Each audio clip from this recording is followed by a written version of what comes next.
You have an issue with Kyrie praising the Celtics. I appreciate Kyrie Irving's self-awareness. I genuinely do. But the reason I have issue with it is don't ever give me credit for something you held me back from. Oh, man. That frustrates me, Slick. Frustrates me, Sel. The toxic ex that runs into you at a party. I'm so glad to see you're happy now. Well, I would have been happy a long time ago if not for you. Don't give me credit for something you held me back from. Kyrie Irving is giving these Celtics players credit for something that he literally and legitimately held them back from. Kyrie Irving, you're applauding the Celtics players for their maturation, for their growth, for their development. It was you, which many would insinuate was a cancer, figuratively speaking, on that team that inhibited their growth, their maturation, their development. Kyrie Irving, you showed up, you got injured. They went to the conference finals. You showed up, you stayed healthy. They went to the semifinals. Then you did not commit to your word and departed, and once again, they went back to the conference finals. Kyrie Irving, these Celtics have always been dudes. It was you that limited these Celtics. So now to, in some way or form, compliment the Celtics for something that you kept them from can seem a little disingenuous. However, I appreciate the self-awareness. I do, to some degree, believe that this was Kyrie Irving's way of apologizing. But I'm torn because you're complimenting the Celtics for doing something that they would have done sooner if not for you. Oh, my. Acho, you need to let go of the bitterness, first of all. That is poison. Whatever she did or didn't do, dude, if you're in a happy place, you're in a happy place. Don't hold that resentment, brother. That is going to poison you. Poison? This was Kyrie Irving's finest hour. Or, well, his finest 7 minutes and 56 seconds of an interview. I listened to all of it because sometimes you can get like a little blurb and it's not necessarily representative, or there's things that he said that aren't included that changes the narrative, but not in this case. I thought this was Kyrie Irving at his most gracious. If he had said, you know, they weren't mature when I was there, or he tried to take credit for what they are now, or he did none of that. He said, yes, no, I'm not impressed, and yes, I understand why it is, because these guys have come together, and this is their window. And what we didn't play, actually, was a compliment to Brad Stevens, saying that, you know, you got to give some credit to the guy upstairs. So it wasn't even like he was taking a shot at Brad by complimenting Ime. Pointed out that Brad has done a great job as president of the organization. I thought this was as fine as I have ever heard Kyrie speak. And I don't know whether it's the humbling of losing 2 games to the team that you were once part of, but it raises some questions for me. Like, okay, so you see it now. Why didn't you see it then? Or, I mean, it brings up all sorts of follow-up questions that I would have. But as far as what he said here, I not only have no problem with it, I commend it. And I honestly believe it's the best thing I've ever heard Kyrie say. Okay. I have no issue with Kyrie Irving praising the Celtics. In preparation for this show, I must admit, full disclosure, I did have an issue with Kyrie Irving praising the Celtics. You know why? Because it sounded like a guy who's down 0-2 in this series is talking like a guy who just lost the series 0-4. Like, he's giving us buttoned-up conclusions when you're still going through the process. This is the track runner in the 100 meters, 50 meters into it, already praising Usain Bolt.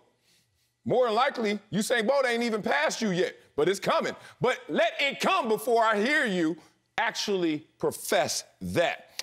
What Kyrie Irving, the reason I flipped is because his assessment sounds like a conclusion, but it's an accurate assessment. So, is there ever a wrong time to say the right thing? Competitors would say yes. There is a wrong time. But let's be real. Let's be humans before we're players and talk about how he's just saying exactly what has occurred. Jason Tatum has gotten better every single year he's been in the league, correct? Those 5 seasons started off. Now he's averaging 27 a game, 26.9. Started off at 13.9. Kyrie Irving caught him while he was going up that mountain. Please, let's not indict Kyrie Irving for seeing something that wasn't there. And please, everyone, like you said, Slick, oh, you know what? Kyrie, why didn't you see it then? How about no one even saw it in the beginning of this year? They started off 25-25, in large part because they had a new head coach. They were a 500 team more than halfway through this season. Then they finished 26-6. And now Kyrie Irving is supposed to see something that wasn't there that the Boston Celtics didn't even see. Can't do that to Kyrie Irving. He's now watching some guys. When he saw them, they were in the puppy phase. Now they're full-grown dogs out there. Celtics have Jaylen Brown and Jason Tatum both averaging over 23-6, making them the only NBA team with two guys averaging over 23-6. So at first I thought Kyrie Irving, hey, man, in the middle of a competition, chill with all the flattery. But then I was like, he's still going to give y'all buckets if he can. First game he did. Second game, no. I think he's going to respond in Brooklyn. I'm liking the fact that Kyrie Irving is just keeping it 100 like we do at the end of our show. Lies, lies, lies. Here's an issue. Slick, Jason Tatum. Slick, you are the basketball astute analyst. Jason Tatum, how many All-Stars? So you know off the top of your head? Say two. I guess two. He got three of them. He got three of them, Slick. And what's interesting, Slick, is that Jason Tatum got his first one the year Kyrie Irving departed. What's interesting, Slick, is that Jason Tatum went from averaging 15 points per game to 23 points per game the year Kyrie Irving departed. What's interesting is that Jaylen Brown went from only starting 25 games to, from 70 games to 25 games when Kyrie Irving arrived. What's interesting is these players took the steps that they took once Kyrie was gone. Like gangrene, I got to get rid of it.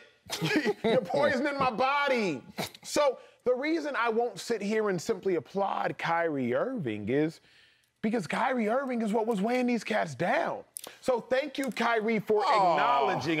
Sit up straight. I'm gonna do like a teacher in class. I'm gonna do like a teacher. Marcellus Wiley, sit up and pay attention. Kyrie is praising these dudes, but he was the one who was holding these dudes back. So I don't need it. Like, after you are toxic in my life, I don't need your compliments. I got you down 2-0. I don't need you to tell me how good I look, how healthy I look, how my skin is glowing now, how my hair is flourishing now. I don't need you to tell me that I look in shape now. Yeah, you was the reason all of those bad things were happening to me. Keep your compliments to yourself. Acho, no. She doesn't have to tell you all that. Thank you. For you to appreciate that you're in that place. Thank you. Kyrie doesn't have to say all this, but he was asked, and he did. So if we're going to frame it correctly, it would be someone asking your once significant other, hey, how's Acho doing? I hear he's doing really well. I don't know. And her saying, you know what? He is doing really well, and I'm not surprised because he's a great guy. That would be the correct framing of this. Not that she's coming up and giving you platitudes, because he ain't saying to the Boston Celtics. He's telling everybody else what the Boston Celtics are. You know that, and this is my... Look, here's the thing. Sit up, Emmanuel Acho, in this class. Kyrie Irving is... Look, it hasn't been good for Kyrie, okay? Let's be honest about it. All right. And now he finally gets to a place where we see a little bit of humility. And I don't think it was disingenuous. I think it was genuine what he was saying. Marcellus, I couldn't disagree with you more. You saying that they weren't this when he was there. Acho was right about that. Look, they went to the Western Conference Finals with Kyrie Irving injured and on the bench. So let's not suggest that they weren't capable of this prior, that now they suddenly bloomed. I'm a little surprised that Jason Tatum has been an all-star 3 times because there's been 2 seasons where he was invisible to January and then blew up. And I just assumed that the voters didn't catch that in time. That said, I'm going to give Kyrie credit just simply because there are so many times he says the wrong thing, or he says the confusing thing, or I feel it is, I don't know if it's disingenuous, but it just doesn't make a whole lot of sense. This makes perfect sense. And I hear you, Cellis, in terms of saying it in the middle of a series, that it feels a little bit like he's suggesting, yeah, it's not our time, it's their time, which then can roll into an alibi. But I choose to see the better side of Kyrie, because I've certainly been accused of not doing that enough. I have the opportunity here. I am going to seize it. Man, Kyrie was there at 17, 18, 18, 19, right? Jason Tatum was averaging 13.9 points and 15.7 points. I don't want to hear about capabilities. I want Regular to talk season. Yeah, no, respect. But look, this takes me back to my personal experience. I was, shut up, I told you so wrong. I was there. One of my football life highlights, and I have a few, that I got to witness and experience, like out-of-body experience, was I was a San Diego Charger when they drafted LaDainian Tomlinson and Drew Brees back-to-back. You imagine the first day I saw them the first day of practice. Drew Brees throwing the ball, LaDainian doing a counterclockwise spin on just a simple dive play. And I'm looking at Junior Seau, rest in peace, and Rodney Harrison like, that dude's special. And we all in agreement after one play. And we saw LT immediately hit the ground running. You know who didn't? Drew Brees. Drew Brees did not hit the ground running, to the point where they drafted Phillip Rivers and had Drew Brees still on the team, to the point where Drew Brees got injured and then went somewhere else, and all of a sudden, kaboom. Now, these beats don't match exactly, but in summation, y'all almost give me the example that Drew Brees should look at LT like, yo, you will hold me back, big dog, because I blossomed once I got away from you. Wait a minute. Jason Tatum was not the same. Jaylen Brown was not the same. They may have grown into that, but at that moment, it's LT looking at Drew Brees like, I know it's in you. Where is it at? So now y'all gonna look retroactively, change how this dynamic was set up, and try to blame this all on Kyrie. I thought I always knew that Acho was single for several reasons, but now I know the greatest of reasons.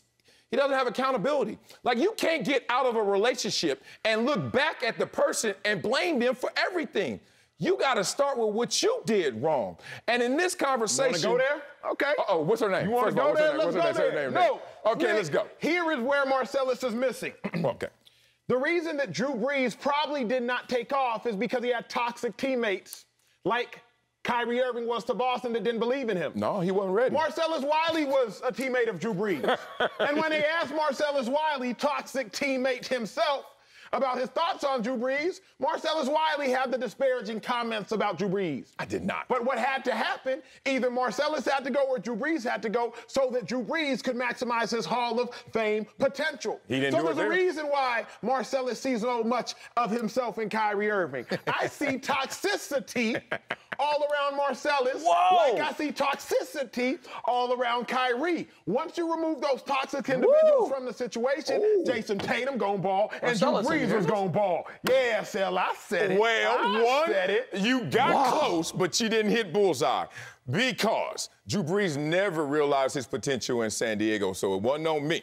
2, you playing with LT and you can't ball out a quarterback, it ain't on me or on LT. Drew Brees just simply wasn't ready at that time.